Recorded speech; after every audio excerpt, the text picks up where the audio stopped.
안녕하세요. 날씨가 이제 여름이 됐어요. 짧은 팔 입고 요 앞에 앉아 있는데 갑자기 땀이 막 나기 시작해서 오늘도 설교 도중부터 흠뻑 젖겠구나 이런 생각이 들었습니다. 오늘 유다의 이야기라는 제목입니다. 성경을 읽다 보면 가끔씩 엉뚱한 이야기, 엉뚱해 보이는 이야기가 갑툭 튀라고 하죠. 갑자기 툭 튀어나오는 그런 때가 종종 있습니다. 창세기에도 그런 부분이 있는데요. 그게 바로 38장이죠. 여러분들이 아마 읽으셨을 것으로 생각합니다. 37장, 그 전 37장에는요, 요셉이 어린 시절을 자라나면서 형제들과 충돌하고 또 그 요셉을 시샘하던 형제들이 결국 요셉을 이스마엘 사람들한테 팔아버리는 그런 이야기가 나옵니다. 그리고 38장을 건너뛰어서 39장으로 가보면 그렇게 팔려간 요셉이 애굽에서 이렇게 저렇게 고생하고 살아남고 나중에는 이제 애굽의 총리까지 된다. 그런 이야기가 이제 시작이 되는 거예요. 39장부터. 근데 37장에서 39장으로 바로 넘어가면 이 요셉 스토리가 참 자연스럽게 계속 이어지는데요. 근데 그 사이에 생뚱맞게 38장이 끼어 있어요. 그것도 이 요셉과 전혀 관련 없어 보이는 유다의 이야기예요. 시간적인 순서도 딱 맞지 않는 것 같아요. 그 이야기가 뭔고 하니 유다의 장자가 사망했고 그다음에 동생 오난이 형수 다말을 임신시켜야 되는데 오난이 그 임신을 방해했다. 그래서 그것 때문에 오난이 벌받아 죽었다. 그러던 중에 유다가 어느 날 이름 모를 청녀 잠자리를 같이 했는데 나중에 알고 보니 그 청녀가 자기 며느리 다말이더라. 그래서 결국에는 그 다말이 유다의 자식인 베레스를 낳게 된 거더라. 그런 이야기예요. 이 이야기의 내용은요, 동생과 형수와의 잠자리라든지 창녀와의 성관계, 그것도 며느리와의 성관계로 밝혀졌다는 참 부도덕하고 입에 올리기도 좀 거북스러운 그런 이야기가 튀어나오는 그런 이야기예요. 오늘 이 말씀을 선택하면서 여기 우리 어린 은총이라든지 주원이 있어서 이 이야기를 주제로 삼아도 될까 조금 고민을 했는데요. 부모들의 자녀 성교육 스케줄에 차질이 생기는 거 아닐까 이런 걱정도 좀 해봤습니다. 하지만 부모님들이 또 잘 적절한 방법으로 이야기해 주셨을 것 같아요. 근데요, 성경에 왜 이런 이야기가 들어가 있을까요? 저보고 창세기를 한번 편집해봐라 그러고 얘기했으면 이 부분은 제가 살짝 슬쩍 빼버렸을 것 같아요. 그렇지만 38장이 이 모세오경의 가장 첫 번째 책인 창세기, 여기에서 그렇게 편집되지도 않은 채 수천 년간 보존되어 온 데는 그럴 만한 이유가 있어 보여요. 그것도 37장과 39장 그 요셉 스토리 사이에다가 이 유다와 다말 스토리가 생뚱맞게 끼어 들어갔어야 했을 그런 이유가 있었을 것임이 분명합니다. 제가 오늘 메시지의 본문을 구태여 이 38장으로 정한 것도요, 바로 그 이유 때문이고요. 오늘은 이 38장 유다 이야기가 요셉 이야기 중간에 들어가 있는 이유를 알아보고 거기서 우리가 무엇을 알아둬야 되는지 또 우리 삶 속에서 무엇을 어떻게 적용할지를 그걸 얘기해 보려고 하는 거예요. 38장은 이미 여러분들이 다 읽으셨을 테니까 다시 요약하지 않겠습니다. 38장의 첫 부분은 이렇게 시작하죠. 유다가 아들을 셋 낳았는데 첫째 아들 엘이 아내 다말과 결혼한 다음에 자식을 낳지 못하고 죽었어요. 당시 유대인들한테는 수혼, 계대 결혼이라고 하는 그런 전통이 있었고요. 이 전통은 신명기에도 기록되어 있는 유대인의 규례였습니다. 그러니까 중간에 보면 그 남편의 형제가 그에게로 들어가서 그를 취해 아내를 삼아 그의 남편의 형제된 의무를 그에게 다 행할 것이요. 이게 그 전통을 말하는 거죠. 이 전통에 따르자면 형이 죽었으니까 동생인 그 둘째 아들 오난이 형수인 다말을 임신시켜서 자식을 낳아야 했던 거예요. 근데 오난은 형수 다말과 잠자리를 같이 하긴 했지만 다말이 임신하지 못하도록 그렇게 수를 쓴 겁니다. 나중에 그런 연유로 나중에 오나니즘이라는 말도 튀어나오게 됐죠. 그런데요, 이 수혼이라는 이 전통과 규례의 목적은 뭐 때문이었으며 또 오난은 왜 그렇게 행동한 걸까요? 이 규례에 따르면요, 장자가 자식 없이 죽었을 경우에는 장자의 동생이 형수를 임신시켜서 형수가 자녀를 낳게 하는 거잖아요. 그렇게 되면 형수가 낳은 자녀가 장자의 유산을 상속받게 되는 거예요.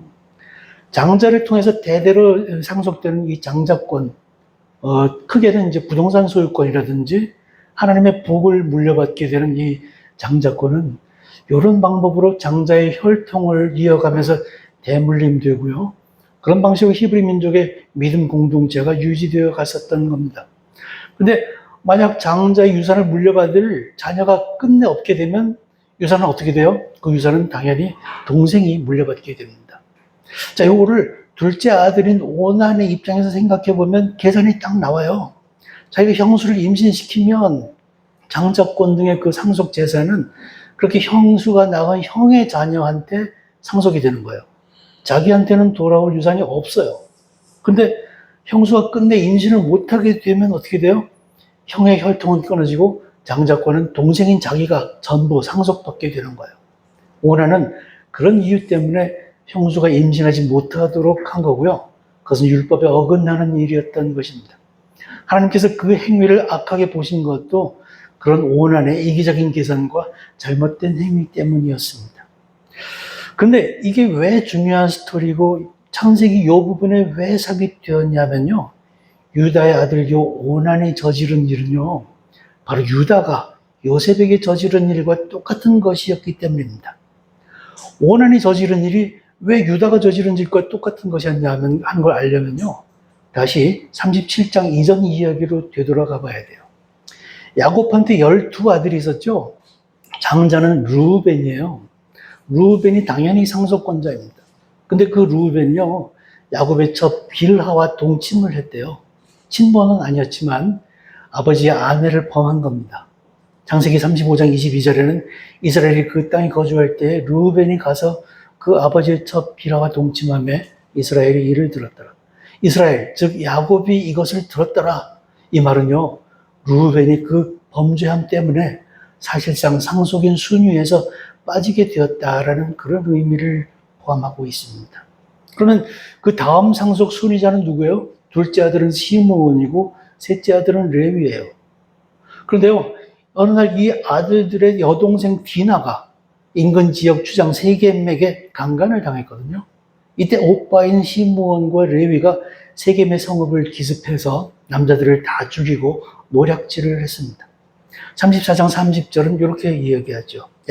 야곱이 시몬과 레위에게 이르되 너희가 내게 화를 끼쳐 나로 하여금 이 땅의 주민 곧 가나안 족속과 브리스 족속에게 악취를 내게 하였도다. 야곱은 이때 가족 전부에게 화를 끼쳐서 멸망의 위기를 자초했던 이 두 아들한테 심하게 실망하는 거예요. 그 행위 때문에 둘째 시므온과 셋째 레위도 상속인 순위에서 빠져버렸습니다. 그러면 상속 순위는 이제 넷째 아들한테 넘어가요. 넷째 아들이 바로 유다였습니다. 별 다른 일만 없으면 유다는 순조롭게 야곱의 장자권, 재산과 하나님 복을 모두 상속받을 예정이었습니다. 근데 여기 변수가 생겼어요. 문제는 야곱의 11번째 아들 꼬마 요셉이었어요. 가만히 보니까 얘가 보통 애가 아니에요. 형제들 잘못을 아버지한테 몽땅 꼬아바치질 않나. 심지어 형들한테 자기한테 절하는 그런 꿈까지 꿨다면서 동네방네 나발을 부르고 시건방지게 구는 거예요. 유다로서는 그 정도에 참아줄 수 있죠. 철없는 애니까요.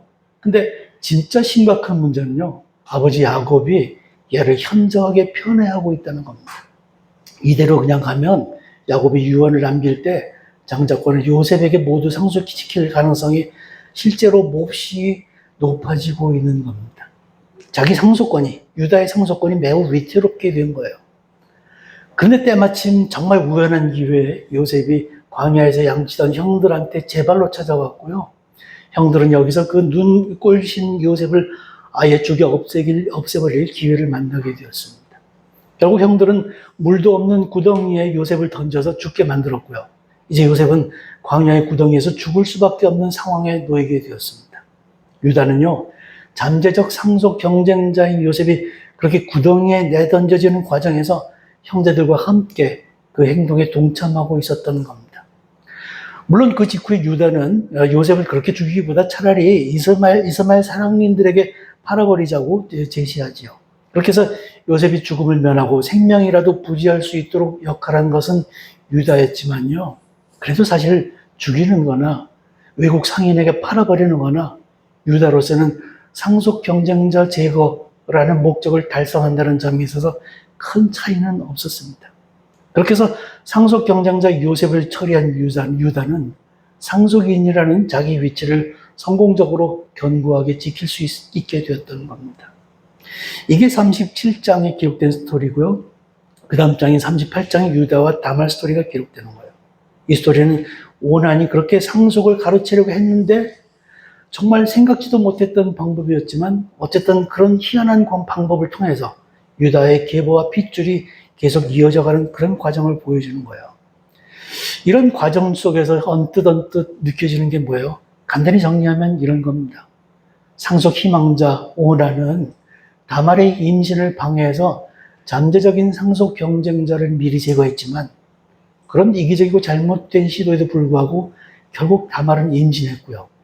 그 다말을 통한 예수의 계보를 이어가려던 그 하나님의 뜻은 그렇게 꿋꿋이 이루어졌다. 그런 사실입니다. 그런데 오난이 바로 유다였던 거예요.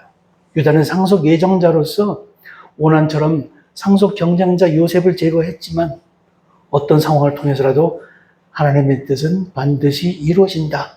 그걸 이야기하려는 겁니다.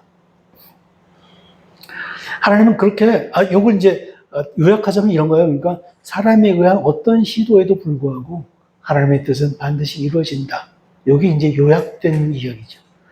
하나님은 그렇게 상상하지도 못했던 그런 과정을 통해서 그분이 가지셨던 뜻, 즉 유다의 계보와 핏줄을 통해 이루려고 하셨던 그분의 뜻을 끝내 이루어 가셨고요. 결국은 그 하나님의 뜻에 따라서 유다의 계보는 다말을 거쳐 예수 그리스도의 탄생으로까지 이어져 갔다는 그 이야기를 하는 거예요.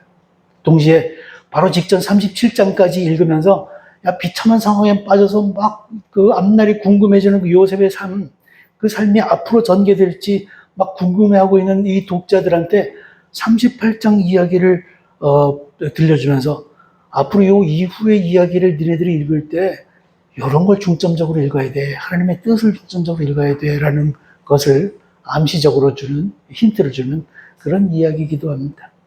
그리고 38장 이후에서는 야곱의 자손을 향한 하나님의 뜻이 요셉을 통해서 어떻게 이루어져 가는지를 이야기하고 있는 거예요. 유다가 경험했던 것처럼 이 스토리는 우리에게도 똑같은 메시지를 전합니다. 하나님의 뜻이라는 것은 그렇게 다양한 과정들을 거쳐서 우리 상상을 초월하는 그런 과정들을 거쳐서 반드시 실현되는구나 라는 그런 거예요. 근데 그 과정 속에서요, 하나님의 뜻을 누가 알겠어요? 또 하나님의 뜻을 우리가 어떻게 또 알겠어요? 동생 요셉을 죽이려고 했던 형들이나 애굽 상인들에게 팔자고 제의했던 유다도 그 당시에는 그런 긴 하나님의 뜻을 전혀 알지 못했을 거고요. 애굽에 팔려가서 개고생하던 그 요셉도 물론 하나님의 뜻을 알 리가 없었습니다. 오난이 그렇게 저렇게 죽을 때까지도 유다는 하나님의 뜻을 알 수가 없었을 거고요. 며느리 다말도 자기가 무슨 이유로 왜 그런 짓을 하려고 하는지, 앞으로 어떤 일이 벌어지려는지 그 속에 깔린 하나님의 뜻을 몰랐을 거예요. 그러나 그 사람들 각자가 도저히 짐작도 하지 못하고 있는 각종의 상황과 긴 시간들을 통해서 또 다양한 사람들을 통해서 하나님은 그분의 뜻을 끝내 결국 성취하신 거예요. 우리도 마찬가지입니다. 우리 일상 속에서 뭐가 하나님의 뜻인지 분간하지 못하는 것은 당연한 일인 것 같아요.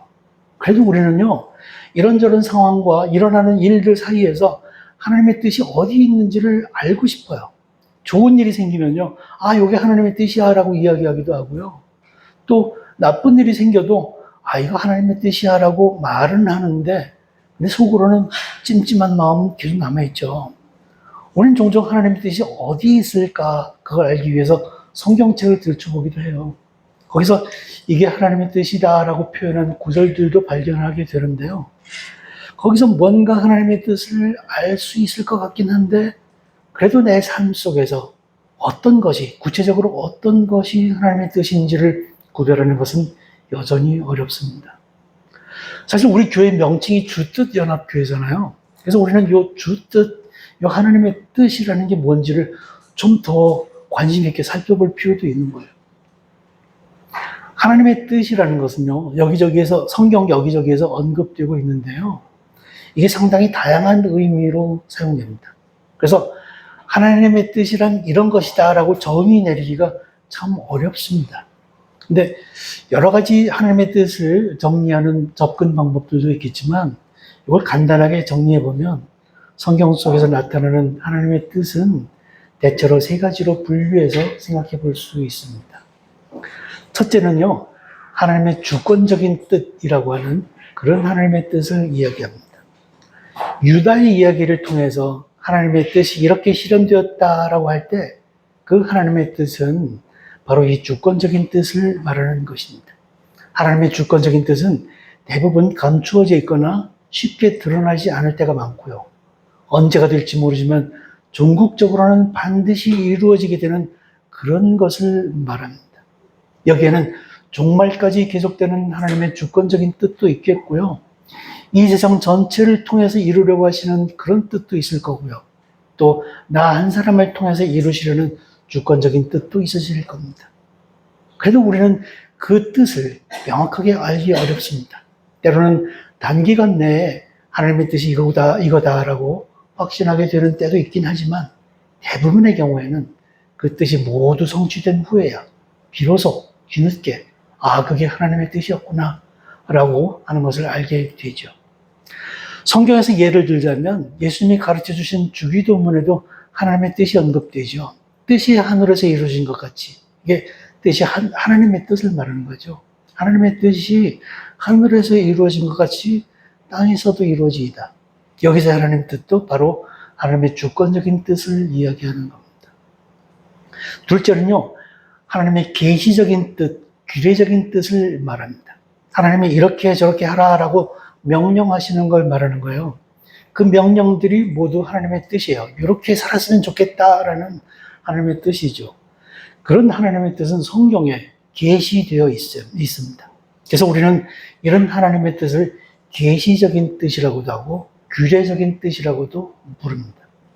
십계명도 대표적인 것이고요. 또 각종 규례도 포함되고요. 예수님께서 우리에게 주신 말씀 대부분도 하나님의 규례적인 뜻에 포함됩니다. 예를 들어 데살로니가 전서는 더 명확하게 이렇게 표현하기도 합니다. 항상 기뻐하라, 쉬지 말고 기도하라, 범사에 감사하라. 이는 그리스도 예수 안에서 너희를 향하신 하나님의 뜻이니라. 여기서의 하나님의 뜻이 바로 그런 계시적인 뜻을 의미하죠. 우리들에게 구체적이고도 직접적으로 표현하신 하나님의 뜻입니다. 셋째로는요, 하나님의 기질적인 뜻, 본성적인 뜻을 말합니다. 이것은 하나님의 사고방식이나 하나님의 본성, 성품상 가지고 있는 뜻을 이야기하는 거예요. 이 하나님의 뜻은 우리가 하나님을 기쁘시게 하는 방법으로 살아가기를 원하시는 그 하나님의 다양한 본성과 마음을 이야기하는 겁니다. 성경에는 하나님의 본성적인 뜻이란 이런 거다라고 명기되어 있지는 않지만 그 성경을 전체적으로 다 이해하고 나면 또 하나님과 오랫동안 교제하는 가운데 우리는 점점 하나님의 본성적인 뜻을 알게 됩니다. 이렇게 하나님의 그 뜻을 세 가지로 구분하는 것은요, 그래서 논리적이거나 학문적인 목적으로 구분하는 게 아닙니다. 하나님의 뜻이라는 것을 한 가지 종류라고만 고정해서 생각하면 때로 하나님의 뜻을 잘못 생각하거나 착각하기 쉽기 때문이에요. 실제로 예를 들면 이런 거예요. 다윗이 사울 왕에게 쫓겨서 도망다니던 중에 동굴에서 잠자고 있던 사울 왕을 만나게 되었어요. 이때 이 잠자고 있는 사울 왕을 죽이는 것이 하나님의 뜻이라고 주위 사람들에게 조언했습니다.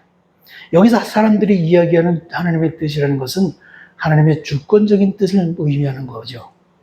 사울 왕을 죽일 수 있도록 이런 상황을 내주신 게 하나님의 뜻이다. 그래서 다윗이 지금 이 사울 왕을 죽이고 이스라엘 왕이 되는 것이 모두 하나님의 주권적인 뜻에 따라서 이루어지는 일이다. 그런 생각을 한 거예요. 그런데 다윗은 사울 왕을 죽이지 않았어요. 다윗은 자기 행동에 있어서 하나님의 규례적인 뜻, 계시적인 뜻, 즉 사람을 죽이지 말라고 십계명에서 드러내신 하나님의 규례적인 뜻에 따라서 그걸 먼저 따르기로 선택한 거예요. 동시에 하나님의 본성적인 뜻, 하나님의 선하신 뜻에 따라서 행동한 것이기도 합니다. 우리는 실제 상황 속에서 종종 이게 하나님의 주권적인 뜻이다라고 단정짓고 싶어 해요. 하지만 우리 개개인의 행동과 결단은 우선 성경에 기록된 하나님의 규례적인 뜻 또는 하나님의 본성적인 뜻에 따라서 이루어져야 되는 거예요. 왜냐하면요, 하나님의 주권적인 뜻은 우리가 함부로 판단하기도 어렵고 그 뜻은 긴 시간을 통해서 보아야만 드러나게 되는 수가 참 많기 때문입니다. 그래서 다윗은 먼저 하나님의 규례적인 뜻과 본성적인 뜻에 따라서 행동한 거예요. 주위 사람들은 다윗을 비난했을 거예요. 다윗이 하나님의 주권적인 뜻을 모른다고. 그래서 사울 왕을 저렇게 살려두는 게 하나님의 뜻에 배치되는 거라고 생각했을지도 모릅니다. 다윗이 그저 사람을 죽이지 말라는 십계명 하나 지키겠다고, 그것보다 훨씬 더 큰 의미를 가진 하나님의 주권적인 뜻을 무시한다, 그렇게 생각했을 겁니다. 그렇지만요, 다윗이 자기 손으로 사울 왕을 죽이지 않았어도 결국 하나님은 다윗을 왕으로 세우시고 이스라엘을 이끌어가게 하셨잖아요. 하나님의 주권적인 뜻은 결국 그렇게 이루어지는 겁니다. 하나님의 뜻을 세 가지로 구분한 이유는요, 이런 방식으로 쉽게 설명될 수 있는 것 같습니다. 자, 그렇다면 우리 일상에서 우리는 하나님의 뜻을 어떻게 이해하고 어떻게 살아가야 될까요? 우선 하나님의 주권적인 뜻을 어떻게 이해할까요? 아까도 얘기했지만 하나님의 주권적인 뜻은 쉽게 이해하기 어려울 때가 많습니다. 다윗의 경우에도 본 것처럼 사람마다 자기한테 유리한 대로 하나님의 주권적인 뜻이 바로 이거다라고 주장하는 경우가 많습니다. 그렇지만 우리는 살아가는 길목마다 우리는 하나님의 주권적인 뜻이 어떤 길에 놓여 있는지를 혼동하기도 하고 또 고민에 빠지기도 해요. 대학교 입학이라든지 또는 자격시험 같은 걸 준비하고 있는데 시험 공부라는 게 참 힘들고 괴롭거든요. 그래서 기도하면서 생각해 봅니다. 시험 공부를 열심히 하지 않아도 어차피 하나님께서 나를 통해 이루려고 하시는 주권적인 뜻이 있을 거 아니야. 만약 내가 합격하는 게 하나님의 뜻이라면 지금 공부를 너무 열심히 하지 않아도 될 거고, 만약 하나님의 뜻이 그게 아니라면 지금 아무리 열심히 공부해도 어차피 불합격할 거 아니야. 그렇다면 결론, 이놈의 시험 공부 때를 치우고 지금 나가 놀아도 좋지 않을까, 이런 결론을 내게 되죠. 이런 질문은 유치해 보이지만요, 우리 삶의 도처에서 시시각각 일어납니다. 그렇게 시험 공부를 회피하고 싶을 때뿐만 아니에요. 뭔가 욕심이나 유혹에 굴복하고 싶을 때에도 하나님의 뜻을 들먹이고 싶어져요. 요셉이 보디발의 아내로부터 유혹을 받았을 때 요셉도 그런 충동이 있었을지 모릅니다.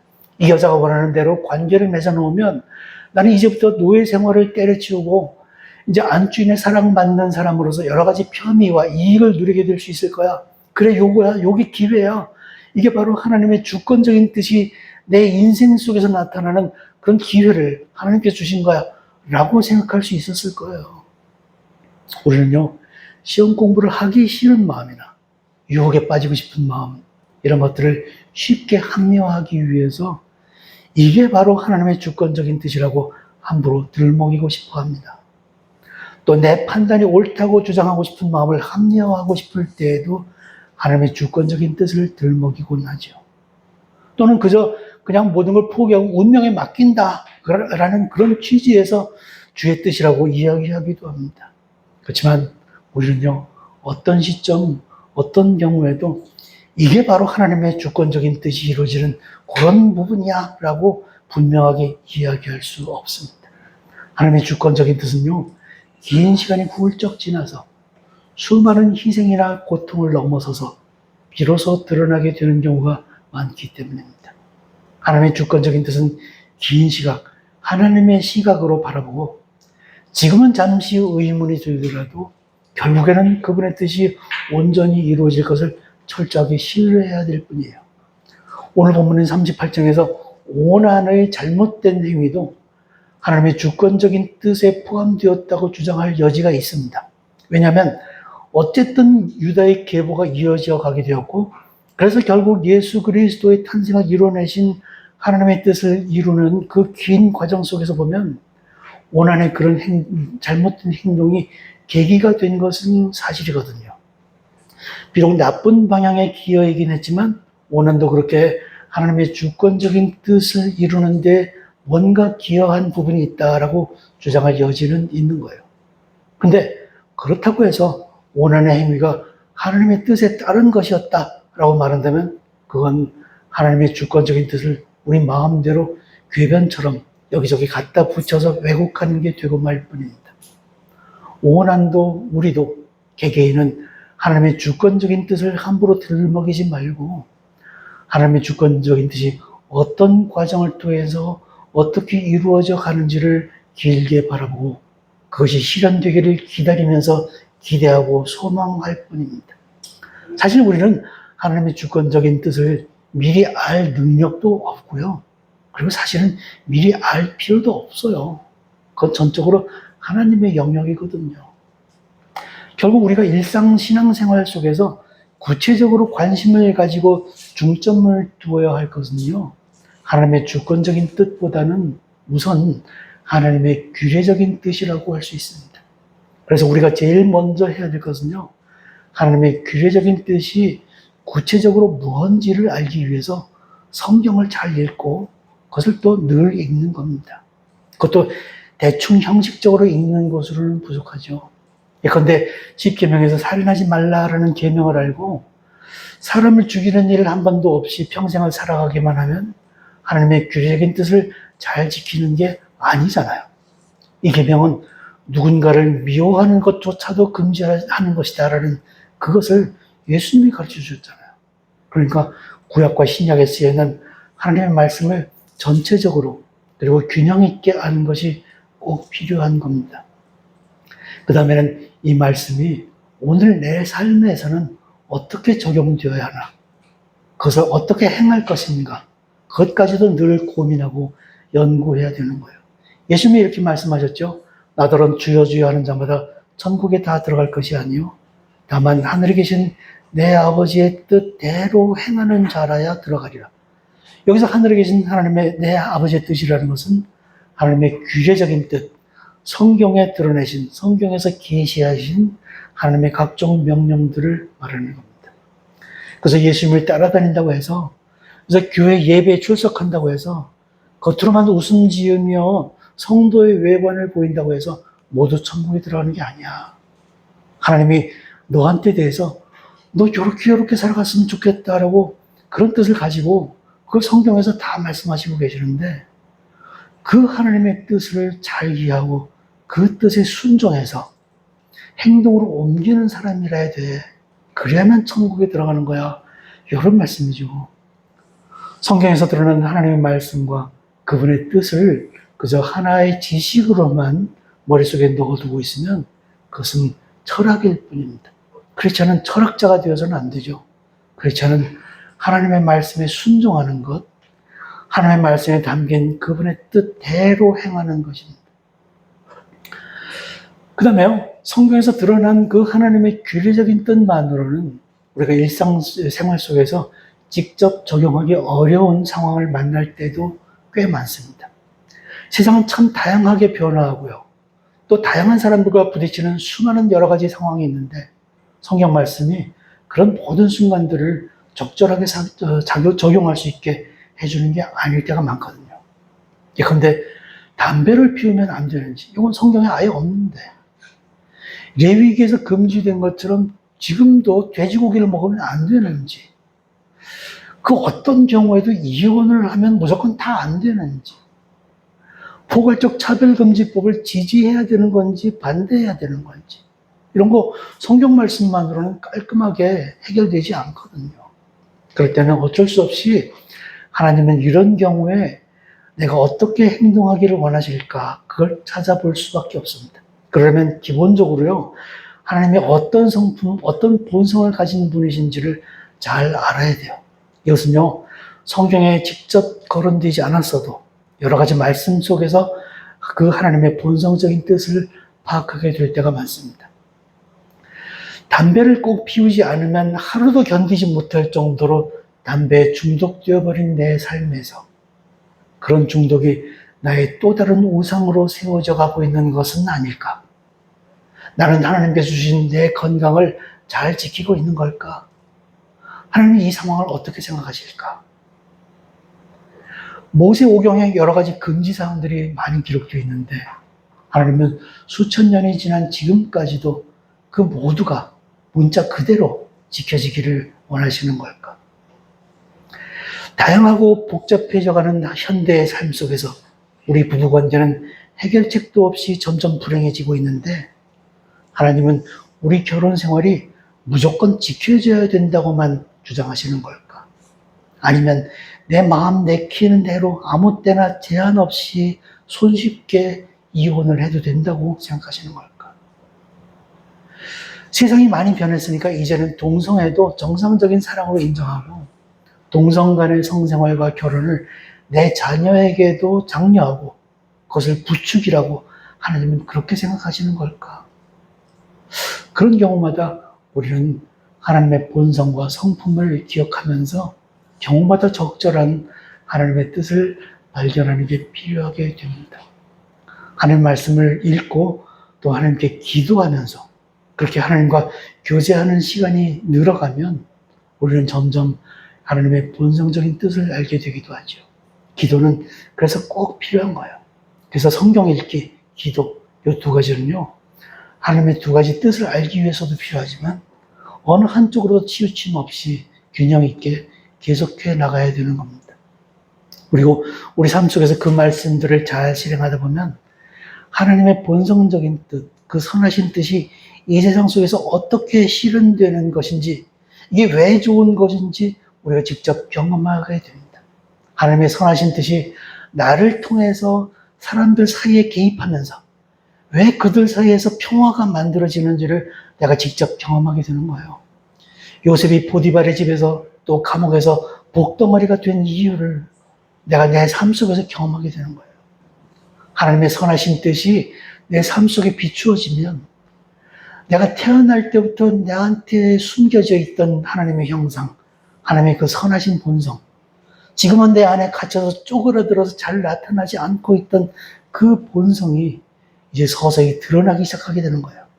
하나님을 닮은 그 본성이 내 얼굴과 내 마음과 내 행동에서 나타나니까 내 가족과 내 친구와 내 직장에서 내가 그들을 대하는 태도와 마음이 달라지고요. 그러니까 그 관계 속에서 늘 들끓던 그동안의 수많은 문제점들이 왠지 모르게 조금씩 없어지기도 하고 해결되는 거예요.